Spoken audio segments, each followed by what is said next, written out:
ಎಲ್ಲರಿಗೂ ನಮಸ್ಕಾರ. ಮಾಡಿಕ್ academy Jamkhandi YouTube ಚಾನಲ್ಗೆ ಸ್ವಾಗತ.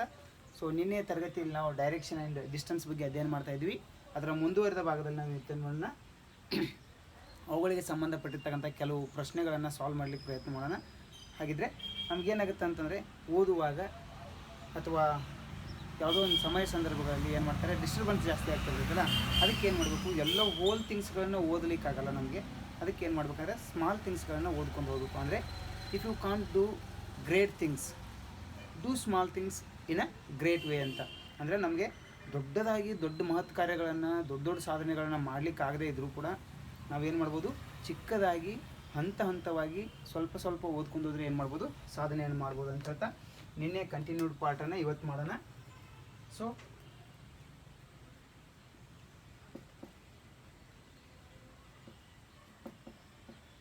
Direction and distance.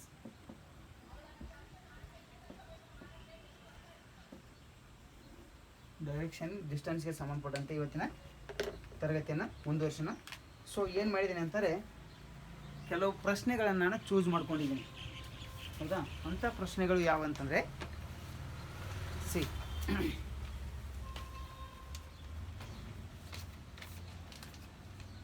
ಒಬ್ಬ ವ್ಯಕ್ತಿಯು, ಪ್ರಶ್ನೆ ಒಂದು ಸಾಲ್ವ್ ಮಾಡೋಣ. ಒಬ್ಬ ವ್ಯಕ್ತಿಯು ಪೂರ್ವಕ್ಕೆ ಮುಖ ಮಾಡಿ ನಿಂತಿದ್ದಾನೆ.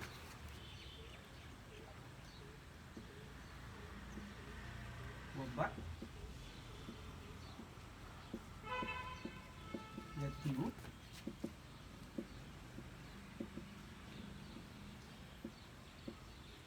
ಪೂರ್ವಕ್ಕೆ ಮುಖ ಮಾಡಿ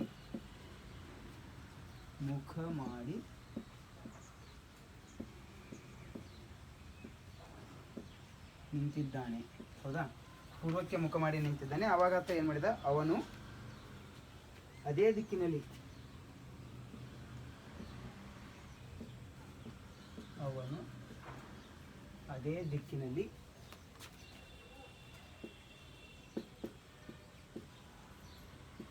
ದಿಕ್ಕಿನಲ್ಲಿ 4 ಕಿಮಿ ಅಥವಾ 4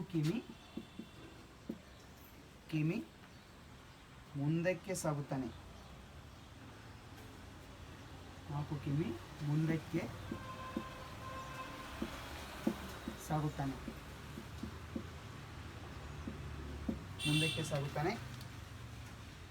ಮತ್ತೆ ದಕ್ಷಿಣಕ್ಕೆ 5 ಕಿಮಿ ಕ್ರಮಿಸುತ್ತಾನೆ. ಮತ್ತೆ ದಕ್ಷಿಣಕ್ಕೆ 5 ಕಿಮಿ ಏನು ಮಾಡ್ತಾನೆ, ಸಾಗುತ್ತಾನೆ.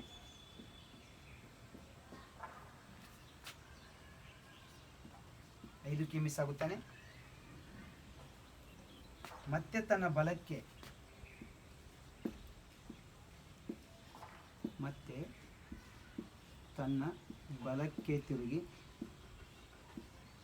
ಏನು ಮಾಡ್ತಾನೆ, 7 ಕಿಮಿ. ಹೌದಾ?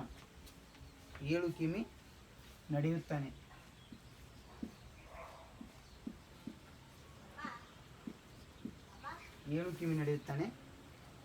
ಹಾಗಾದರೆ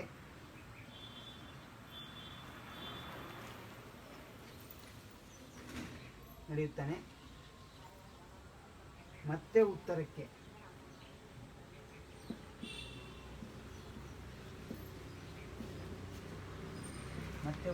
ಏನು ಮಾಡ್ತಾನೆ, ಮತ್ತೆ ಉತ್ತರಕ್ಕೆ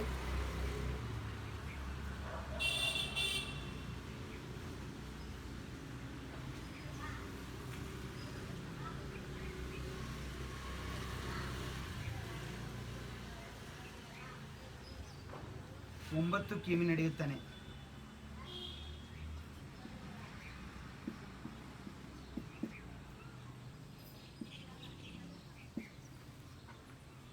ಹಾಗಾದರೆ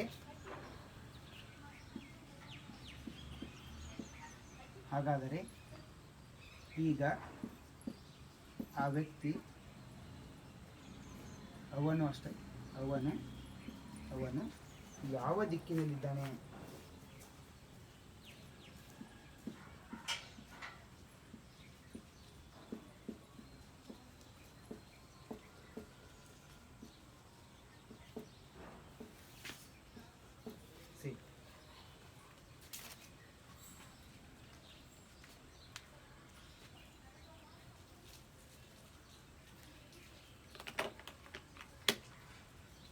ನೋಡಿ ಏನು ಮಾಡಿದ್ದಾನೆ, ಸುರುವತ್ತಿಗೆ ಪಾಯಿಂಟಿಂದ ಒಬ್ಬ ವ್ಯಕ್ತಿಯು ಪೂರ್ವಕ್ಕೆ ಮುಖ ಮಾಡಿ ನಿಂತಿದ್ದಾನೆ. ಅವನು ಅದೇ ದಿಕ್ಕಿನಲ್ಲಿ 4 ಕಿಮಿ ಮುಂದಕ್ಕೆ ಸಾಗುತ್ತಾನೆ.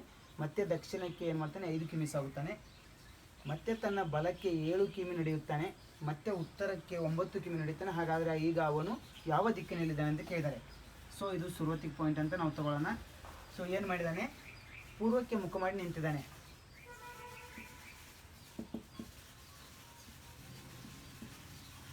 ಹೌದಾ, ಈತ ಪೂರ್ವಕ್ಕೆ ಮುಖ ಮಾಡಿ ನಿಂತಿದ್ದಾನೆ. ಪೂರ್ವಕ್ಕೆ ಮುಖ ಮಾಡಿ ನಿಂತ್ಕೊಂಡು ಏನು ಮಾಡಿದ್ದಾನೆ, 4 ಕಿಮಿ ಮುಂದಕ್ಕೆ ಸಾಗಿಬಿಟ್ಟಿದ್ದಾನೆ. 4 ಕಿಲೋಮೀಟರ್ ಏನು ಮಾಡಿದ್ದಾನೆ, ಹೌದಾ. ಒಟ್ಟಾರೆ ಎಷ್ಟು ಕಿಲೋಮೀಟರ್ ಮುಂದೆ ಹೋಗಿದ್ದಾನೆ, 4 ಕಿಲೋಮೀಟರ್ ಹೋಗಿದ್ದಾನೆ.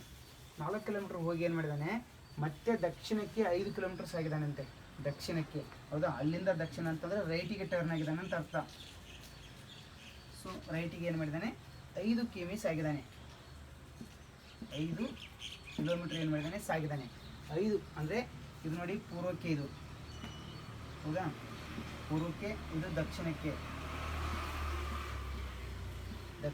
5 ಕಿಲೋಮೀಟರ್ ಸಾಗಿದ್ದಾನೆ.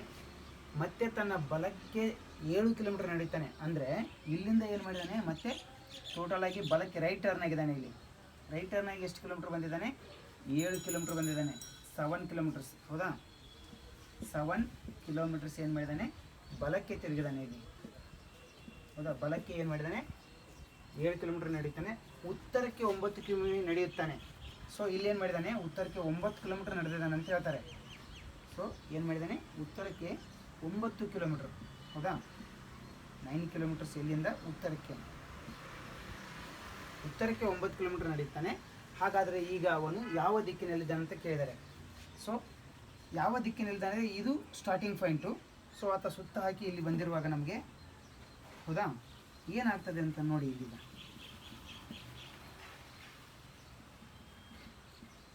ಸರಿ, ಹೌದಾ. ಈಗ ನಾವು ಹೇಳ್ಬೋದು ಈತ ಯಾವ ದಿಕ್ಕಿನಲ್ಲಿದ್ದಾನೆ ಅಂತಂದರೆ, ಇದು ಗೊತ್ತಾಗಲಿಲ್ಲ ಅಂದರೆ ಹೀಗೆ ನಾವು ಈಸಿಯಾಗಿ ಮಾಡ್ಕೋಬೋದು.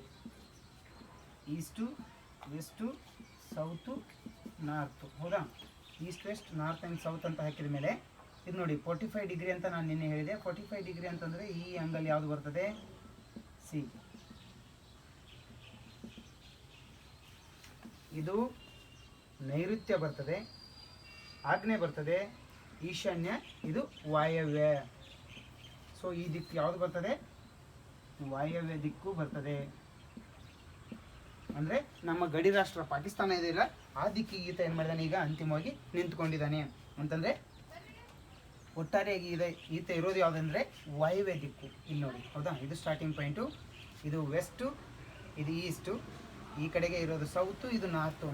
ನಾರ್ತ್ ಇಲ್ಲಿ ಬಂದಿರುವಾಗ ಈತ ಇಲ್ಲಿ ಬರ್ತಾನಲ್ಲ, ನಮಗೆ ಈ ಪಾಯಿಂಟಲ್ಲಿ ಕ್ರಾಸ್ ಬಂದಿರುವಾಗ ಏನಾಗ್ತದೆ, ವಾಯವ್ಯ ದಿಕ್ಕು. ಆನ್ಸರ್ ಏನಾಗ್ತದೆ ಅಂತಾರೆ, ಸೊ ವಾಯವ್ಯ ದಿಕ್ಕಿನಲ್ಲಿ ಆತ ಇದ್ದಾನೆ.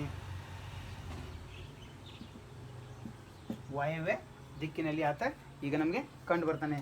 ಸೊ ನೆಕ್ಸ್ಟ್ ಒನ್,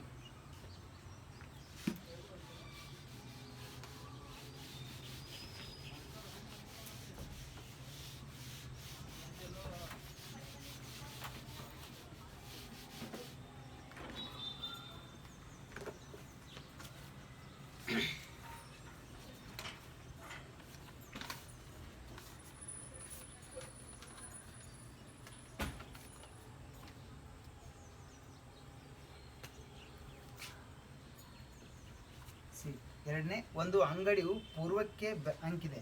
ಒಂದು ಅಂಗಡಿಯ ಪೂರ್ವಕ್ಕೆ, ಹೌದಾ. ಒಂದು ಅಂಗಡಿಯ ಪೂರ್ವಕ್ಕೆ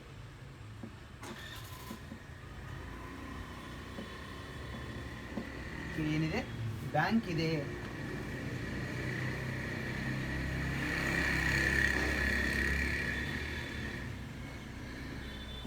ಬ್ಯಾಂಕ್ ಇದೆ. ಪೂರ್ವಕ್ಕೆ ಏನಿದೆ, ಬ್ಯಾಂಕ್ ಇದೆ. ಪೂರ್ವಕ್ಕೆ ಬ್ಯಾಂಕ್ ಇರುವಾಗ ಅಲ್ಲೇನಾಗಿದೆ ಅಂತಾರೆ, ಒಂದು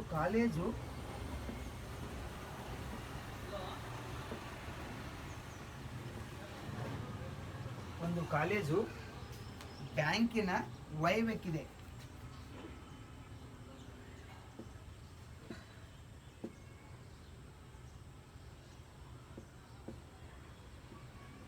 ಬ್ಯಾಂಕಿನ ವಾಯವ್ಯ ದಿಕ್ಕಿನಲ್ಲಿದೆ.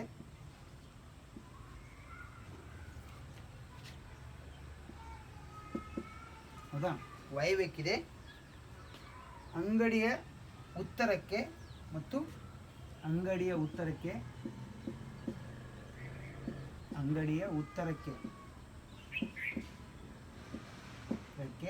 ಮತ್ತು ಅಂಗಡಿಯ ಉತ್ತರಕ್ಕೆ ಮತ್ತು ಕಾಲೇಜಿನ ಪಶ್ಚಿಮಕ್ಕೆ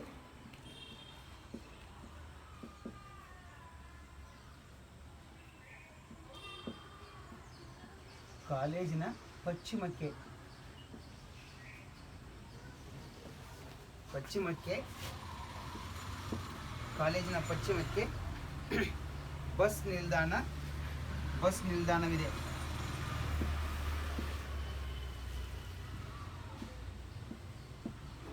ನಿಲ್ದಾಣವಿದೆ.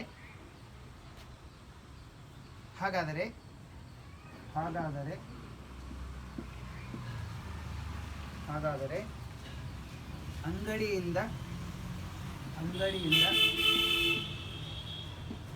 ಅಂಗಡಿಯಿಂದ ಕಾಲೇಜಿಗೆ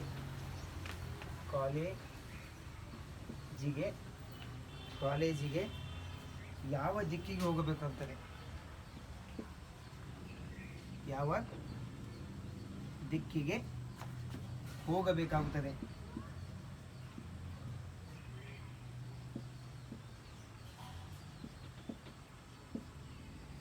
ಯಾವ ದಿಕ್ಕಿನಲ್ಲಿ ಹೋಗಬೇಕಾಗುತ್ತದೆ ಅಂತ ಕೇಳಿದರೆ, ಸೊ ಈಗ ನೋಡಿ ಏನು ಮಾಡಿದ್ದಾನೆ ಅಂತಂದರೆ,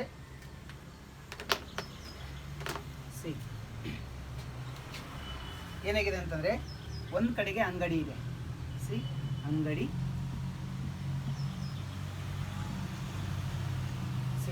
ಅಂಗಡಿಯ ಪೂರ್ವಕ್ಕೆ ಬ್ಯಾಂಕ್ ಇದೆ ಅಂತಂದರೆ ಈ ದಿಕ್ಕಿನಲ್ಲಿ ಏನಿದೆ?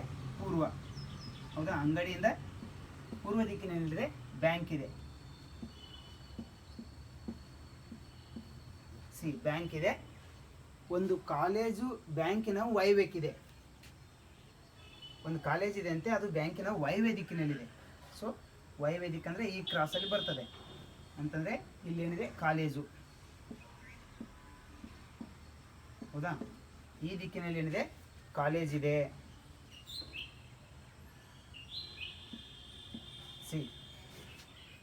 ಬ್ಯಾಂಕಿನ ವಾಯುವ್ಯಕ್ಕಿದೆ. ಅಂಗಡಿಯ ಉತ್ತರಕ್ಕೆ ಕಾಲೇಜಿನ ಪಶ್ಚಿಮಕ್ಕೆ ಮತ್ತು ಕಾಲೇಜಿನ ಪಶ್ಚಿಮಕ್ಕೆ ಬಸ್ ನಿಲ್ದಾಣವಿದೆ ಅಂತಂದರೆ ಕಾಲೇಜಿನ ಪಶ್ಚಿಮ ಭಾಗ ಇದು ಪೂರ್ವದಲ್ಲಿದ್ದರೆ ಇದು ಪಶ್ಚಿಮಕ್ಕೆ ಅಂತಂದರೆ ಈ ಭಾಗ. ಹೌದಾ, ಆಮೇಲೆ ಅಂಗಡಿಯ ಉತ್ತರಕ್ಕೆ ಅಂದರೆ ಈ ಭಾಗದಲ್ಲಿ. ಹಾಗಾದರೆ ಇಲ್ಲಿ ಏನಿದೆ ಅಂತಾರೆ? ಬಸ್ ನಿಲ್ದಾಣವಿದೆ.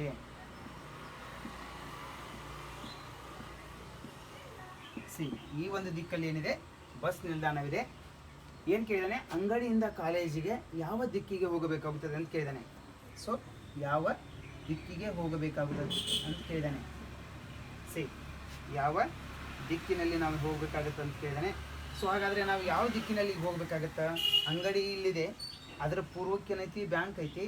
ಅದರ ವಾಯುವ್ಯ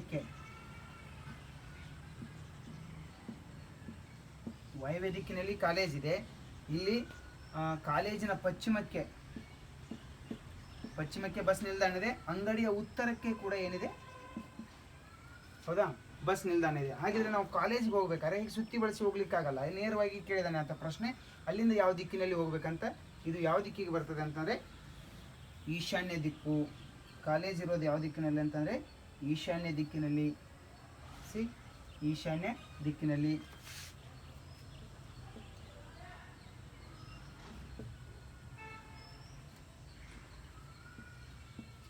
ಈಶಾನ್ಯಕ್ಕೆ ಏನು ಮಾಡ್ತಾನೆ ಅಂತ ಹೋಗಬೇಕಾಗುತ್ತೆ. ಸೊ ಇನ್ನೊಂದು ಪ್ರಶ್ನೆ ಇದೆ.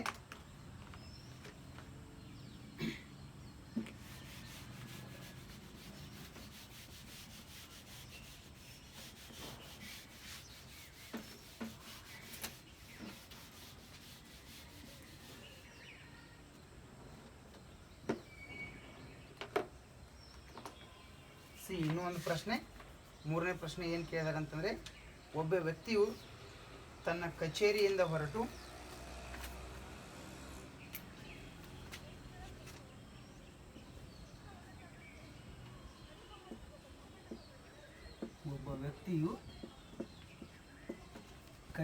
ತನ್ನ ಒಬ್ಬ ವ್ಯಕ್ತಿಯು ತನ್ನ ಕಚೇರಿಯಿಂದ ಹೊರಟು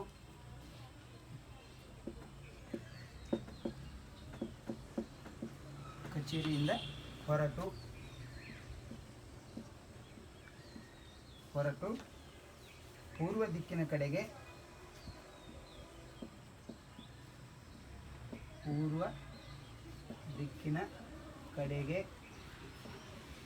ಹೌದಾ, ಪೂರ್ವ ದಿಕ್ಕಿನ ಕಡೆಗೆ 20 ಮೀಟರ್ ಚಲಿಸಿ. ಹೌದಾ, ಎಷ್ಟು ಚಲಿಸಿದ್ದಾನೆ? 20 ಮೀಟರ್ ಚಲಿಸಿ ನಂತರ ದಕ್ಷಿಣ ದಿಕ್ಕಿನ ಕಡೆಗೆ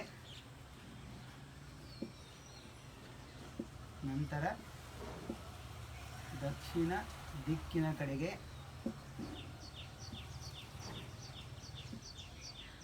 ದಿಕ್ಕಿನ ಕಡೆಗೆ 10 ಮೀಟರ್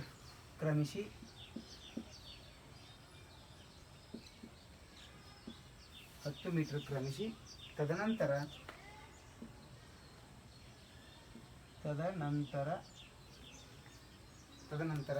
ಏನು ಮಾಡಿದಾನೆ? ಪಶ್ಚಿಮ ದಿಕ್ಕಿನ ಕಡೆಗೆ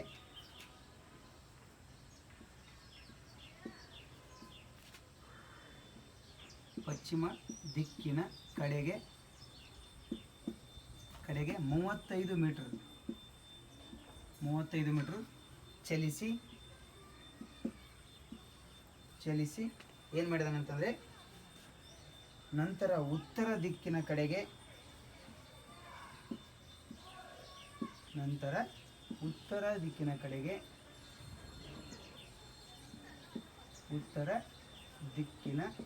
ಏನು ಮಾಡಿದಾನೆ? ಉತ್ತರ ದಿಕ್ಕಿನ ಕಡೆಗೆ 5 ಮೀಟರ್ ಚಲಾಯಿಸಿದ್ದಾನೆ. 5 ಮೀಟರ್ ಚಲಿಸಿ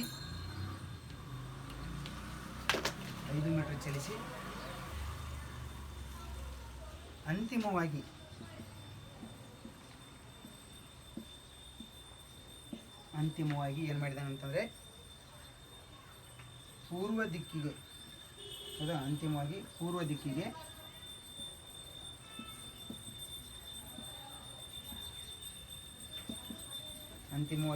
ದಿಕ್ಕಿಗೆ 15 ಮೀಟರ್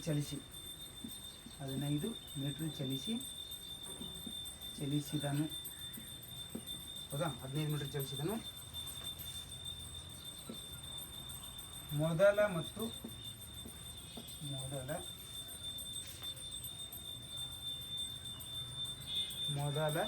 ಮತ್ತು ಅಂತಿಮ ಸ್ಥಾನಕ್ಕೆ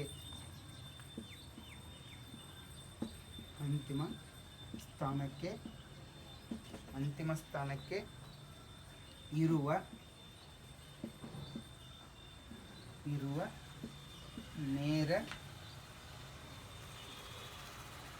ನೇರ ಅಂತರವೆಷ್ಟು?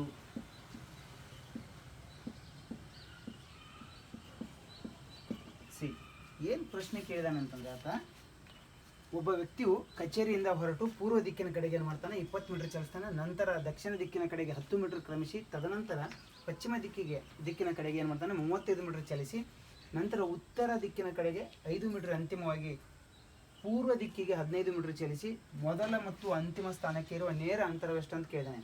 ಸೊ ನೋಡಿ ಏನು ಮಾಡ್ತಾನೆ ಅಂತಂದರೆ, ಇಲ್ಲಿ ಒಂದು ಕಚೇರಿ ಇದೆ ಅಂತ ತಿಳ್ಕೊಳ್ಳಿ.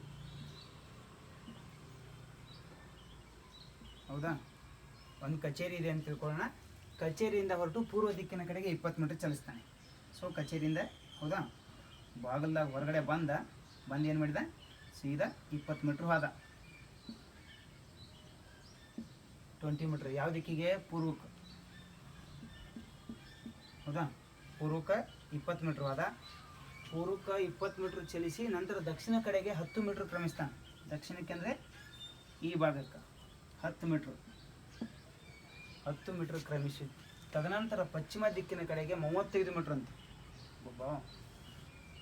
35 ಮೀಟ್ರ್. ಹೌದಾ, ಪಶ್ಚಿಮಕ್ಕೆ ಇಲ್ಲೇನಿದೆ? ಸೌತ್. ದಕ್ಷಿಣಕ್ಕೆ ತಿರುಗುತ್ತಾನೆ. ತದನಂತರ ಪಶ್ಚಿಮಕ್ಕೆ ಕಡೆಗೆ 35 ಚಲಿಸಿ ನಂತರ ಉತ್ತರ ದಿಕ್ಕಿನ ಕಡೆಗೆ 5 ಮೀಟರ್ ಚಲಿಸ್ತಾನಂತೆ. ಮತ್ತೆ ಇದು ಹೌದಾ, ಇಲ್ಲೇನು ಮಾಡ್ತಾನೆ? ಈತ 5 ಮೀಟರ್ ಚಲಿಸ್ತಾನೆ. 5 ಮೀಟ್ರ್ ಎಲ್ಲಿ? ಉತ್ತರಕ್ಕೆ. ಉತ್ತರಕ್ಕೆ 5 ಮೀಟರ್ ಚಲಿಸಿದ ನಂತರ ಪೂರ್ವ ದಿಕ್ಕಿಗೆ 15 ಮೀಟರ್ ಚಲಿಸಿದನು. ಮತ್ತೆ ಆತನ ಪೂರ್ವಕ್ಕೆ ಏನು ಮಾಡ್ತಾನೆ, ಸಿ ಏನು ಮಾಡಿದ, 15 ಮೀಟರ್ ಚಲಿಸಿದಂತೆ ಪೂರ್ವಕ್ಕೆ. ಸಿ ಪೂರ್ವಕ್ಕೆ 15 ಮೀಟರ್ ಚಲಿಸಿದನು. ಮೊದಲ ಮತ್ತು ಅಂತಿಮ ಸ್ಥಾನಕ್ಕೆ ಇರುವ ನೇರ ಅಂತರವೆಷ್ಟು ಅಂತ ಕೇಳಿದ್ದಾರೆ. ನೇರವಾಗಿ ಕೇಳಿದರೆ ಸೊ ಇದನ್ನು ನಾವು ಏನು ಮಾಡ್ಬೋದು, ಇಲ್ಲಿ ನೋಡಿ ಸಿ ಎಷ್ಟಿದೆ ಅಂತಂದರೆ ಡಿಸ್ಟೆನ್ಸು 10ರಲ್ಲಿ 5 ಮೈನಸ್ ಮಾಡಿದರೆ ನೋಡಿ ಇಲ್ಲಿ 5 ಹೋಯಿತು, ಇಲ್ಲಿ 5 ಹೌದಾ. 10ರಲ್ಲಿ 5 ಹೋದರೆ ಏನಾಗ್ತದೆ ಅಂತಂದರೆ ಈತ ನಮಗಿರೋದೇ ಅಂತರ. ಸೊ ಎಷ್ಟು ಅಂತರದಲ್ಲಿದ್ದಾನೆ ಅಂತಂದರೆ 5 ಮೀಟರ್, 5 ಮೀಟರ್ ಅಂತರದಲ್ಲಿ ಈತ ನಮಗೆ ಕಂಡು ಬರ್ತಾನೆ. ಸೊ 5 ಮೀಟರ್ ಅಂತರದಲ್ಲಿ ಈತ ನಮಗೆ ಏನು ಮಾಡ್ತಾನೆ, ಕಂಡು ಬರ್ತಾನೆ. ಸೊ ನೆಕ್ಸ್ಟು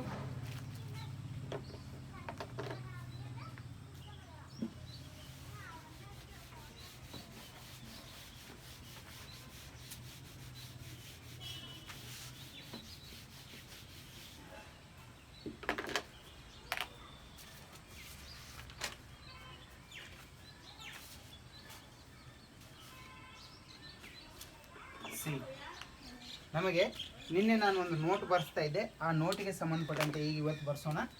ಅಂದರೆ ಹೌದಾ, ನೋಟ್ ಬರೆಸ್ತಾ ಇದ್ದೆ, ಅದರಲ್ಲಿ ಆಲ್ರೆಡಿ 2 ಬರ್ಸಿದ್ದೀನಿ ಹೌದಾ.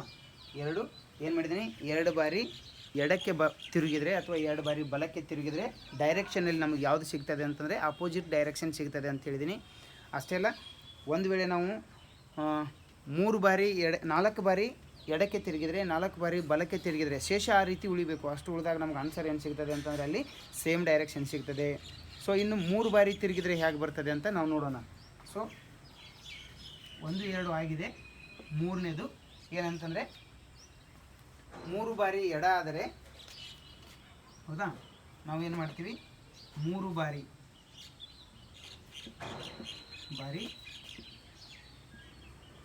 ಎಡ ಏನಾದರೂ ಶೇಷ ಉಳಿದಿದ್ರೆ 3 ಬಾರಿ ನೀವು ಹೋಗ್ತೀರಿ, ಅವಾಗ ಏನಾಗುತ್ತೆ, ಶೇಷ ಏನು ಉಳಿದ್ರೆ 3 ಬಾರಿ ಎಡಕ್ಕೆ ತಿರುಗುತ್ತೀರಿ. ಇಲ್ಲಿಂದ ಹೋದ ಮನೆಯಿಂದ ಎಡಕ್ಕೆ ತಿರುಗಿ 50 ಮೀಟ್ರ್ ಹೋದ, ಮತ್ತೆ ಎಡಕ್ಕೆ ತಿರುಗಿ 50 ಮೀಟ್ರ್ ಹೋದ, ಮತ್ತೆ ಬಲಕ್ಕೆ ತಿರುಗಿ 10 ಮೀಟ್ರ್ ಹೋದ, ಮತ್ತೆ ಎಡಕ್ಕೆ ತಿರುಗಿ ಏನು ಮಾಡಿದ 100 ಮೀಟ್ರ್ ಹೋದ, ಮತ್ತೆ ಎಡಕ್ಕೆ ತಿರುಗಿ. ಈ ರೀತಿ ಎಡಕ್ಕೆ ಹೋಗುವಾಗ ಅಲ್ಲಿ ಶೇಷ ನಾವು ಬಲಕ್ಕೆ ಎಡಕ್ಕೆ ಕಟ್ ಮಾಡಿ ತೆಗೆಯುವಾಗ ನಮ್ಗೆ ಏನು ಉಳಿತದೆ ಅಂತಂದರೆ ಶೇಷ 3 ಬಾರಿ ಎಡಕ್ಕೆ ಉಳಿದಿದ್ರೆ ಅವಾಗ ಏನಂತ ಕನ್ಸಿಡರ್ ಮಾಡಬೇಕು, ಅದನ್ನು ಬಲ ಅಂತ ಕನ್ಸಿಡರ್ ಮಾಡಬೇಕು ಹೌದಾ. ನಾವು ಕನ್ಸಿಡರ್ ಏನು ಮಾಡಬೇಕು, ಬಲಕ್ಕೆ ಅಂತ ಮಾಡಬೇಕು. ಅದೇ 3 ಬಾರಿ ಏನಾದರೂ ಹೌದಾ, 3 ಬಾರಿ ಏನಾದರೂ ನಮಗೆ ಬಲ ಆಗಿದ್ರೆ, 3 ಬಾರಿ ಬಲ ಏನಾದರೂ ಶೇಷ ಉಳಿದಿದ್ರೆ ಅವಾಗ ನಾವೇನು ಮಾಡಬೇಕು, ಅದನ್ನು ಕನ್ಸಿಡರು ಎಡಕ್ಕೆ ಅಂತೇಳಿ ಕನ್ಸಿಡರ್ ಮಾಡಬೇಕು. ಅವಾಗ ಏನಾಗುತ್ತೆ, ನಮಗೆ ಆನ್ಸರು ಕರೆಕ್ಟಾಗಿ ಸಿಗ್ತದೆ. ಸೊ ಇದಿಷ್ಟು ಇದಕ್ಕೆ ಸಂಬಂಧಪಟ್ಟಂತೆ ಒಂದು ಕೆಲವು ಎಕ್ಸಾಂಪಲ್ಗಳನ್ನು ಹೀಗೆ ಬಿಡಿಸ್ಕೊಂಡು ಹೋಗೋಣ.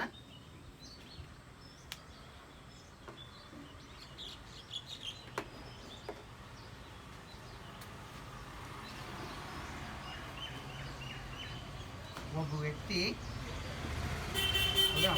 ಏನು ಮಾಡ್ತಾನೆ, ನಾರ್ತಲ್ಲಿದ್ದಾನೆ. ಈಗ ಈತ ನಾರ್ತಲ್ಲಿದ್ದಾನೆ. ನಾರ್ತಲ್ಲಿದ್ದು ಏನು ಮಾಡಿದ್ದಾನೆ ಅಂತಂದರೆ ಏನು ಮಾಡಿದ್ದಾನೆ, ಫಸ್ಟು 100 ಮೀಟ್ರ್ ಹೋಗಿ ಲೆಫ್ಟ್ ಹೋಗಿದ್ದಾನೆ. 100 ಮೀಟ್ರ್ ಹೋಗಿ ಏನು ಮಾಡಿದ್ದಾನೆ, ಲೆಫ್ಟ್ ಹೋಗಿದ್ದಾನೆ. 100 ಮೀಟ್ರ್ ಲೆಫ್ಟ್ ಹೋಗಿ ತದನಂತರದಲ್ಲಿ ಏನು ಮಾಡಿದ್ದಾನೆ, ನಾರ್ತಿಂದ ಮತ್ತೆ ಏನು ಮಾಡಿದ್ದಾನೆ, ಲೆಫ್ಟ್ ಟರ್ನ್ ಆಗಿದ್ದಾನೆ. ರೈಟ್ ಟರ್ನ್ ಆಗಿದ್ದಾನೆ. ಈಗ ರೈಟ್ ಟರ್ನ್ ಆಗಿ ಮತ್ತೆ ಏನು ಮಾಡಿದಾನೆ, ಇಲ್ಲಿ 50 ಮೀಟ್ರ್ ಪಾಸ್ ಮಾಡಿದ್ದಾನೆ ಅಂತ ತಿಳ್ಕೊಳ್ಳಿ. ಸೊ 550 ಯಾವುದೋ ಒಂದು ಇಟ್ಕೊಳ್ಳಿ, ತೊಂದರೆ ಇಲ್ಲ. ಅದಾದಮೇಲೆ ಏನು ಮಾಡಿದ್ದಾನೆ ಹೌದಾ, ಮತ್ತೆ ಲೆಫ್ಟಿಗೆ ತಿರುಗಿದಾನೆ, ಮತ್ತೆ ಹೋಗುವಾಗ ಏನು ಮಾಡ್ತಾನೆ ಅಂತ ಲೆಫ್ಟನ್ನೇ ತಿರ್ಕೊಂಡು ಹೋಗ್ತಾನೆ. ಲೆಫ್ಟ್ ತಿರುಗುವಾಗ ಅಂತಿಮವಾಗಿ ಮತ್ತೆ ಏನು ಮಾಡ್ತಾನೆ, ಲೆಫ್ಟ್ ತಿರುಗಿ ನಿಂತು ಬಿಡ್ತಾನೆ. ಅವಾಗ ನಮಗೆ ಆನ್ಸರ್ ಏನು ಸಿಗ್ತದೆ ಅಂತಂದರೆ, ಈಗ ನೋಡಿ ನಾರ್ತಿಂದ ಸ್ಟಾರ್ಟ್ ಮಾಡಿದ್ದಾನೆ, ಒಂದು ಲೆಫ್ಟು ಒಂದು ರೈಟು ಹೋಯಿತು. ಈಗ ಉಳಿದಿದ್ದಷ್ಟು 4 ಬಾರಿ ಹೌದಲ್ವಾ, 4 ಬಾರಿ ಎಡ ಮತ್ತು 4 ಬಾರಿ ಬಲ ಆದರೆ ಡೈರೆಕ್ಷನ್ ಸೇಮ್ ಬರುತ್ತೆ ಅಂತ ನಾನು ನಿನ್ನೆ ಹೇಳ್ಕೊಟ್ಟಿದ್ದೀನಿ. ಸೊ ಎಷ್ಟು ಬಾರಿ ಶೇಷ ಉಳಿತು ನಮಗೆ, 4 ಬಾರಿ ಹೌದಾ ಲೆಫ್ಟು, 4 ಬಾರಿ ಲೆಫ್ಟ್ ಉಳಿದಿದೆ ಅಂತಂದರೆ ಡೈರೆಕ್ಷನ್ ಮತ್ತೆ ಆನ್ಸರ್ ಏನು ಬರ್ತದೆ ಅಂತಂದರೆ ನಾರ್ತ್ ಬರುತ್ತೆ. ಇದು ನಾರ್ತ್ ಬರ್ತದೆ ಆನ್ಸರು.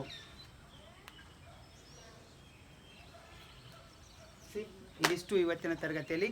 ಇನ್ನು ಉಳಿದಿದ್ದನ್ನು ನಾಳೆ ನಾವು ಏನು ಮಾಡೋಣ, ಡಿಸ್ಕಷನ್ ಮಾಡೋಣ. So thanks for watching. Let's meet again next class.